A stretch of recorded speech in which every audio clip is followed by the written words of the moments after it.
Upang i-celebrate ang kanyang 15th anniversary sa show business, ang singer-actor turned Broadway star na si Mark Bautista ay nag-release ng isang autobiography na may title na Beyond the Mark. Sa kanyang libro mula sa chapter na Friendship, reveal ni Mark ang isang intimate relationship niya sa isang lalaking kaibigan.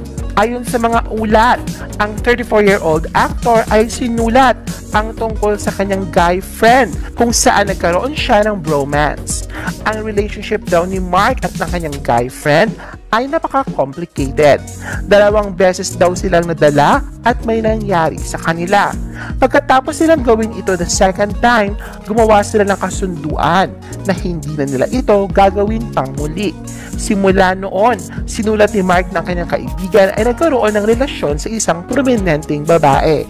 Sa isang parte raw ay dumistansya si Mark sa kanyang kaibigan, ngunit dahil nagkainuman nang umuwi ang girlfriend nito ay may nangyari ulit. Ngunit sa kanilang pangatlong beses na ginawa ang bagay na yon ay nahuli raw sila sa akto kinabukasan. Noong una, akala ni Mark na makakasira sa kanyang karera ang kanyang pag-come out.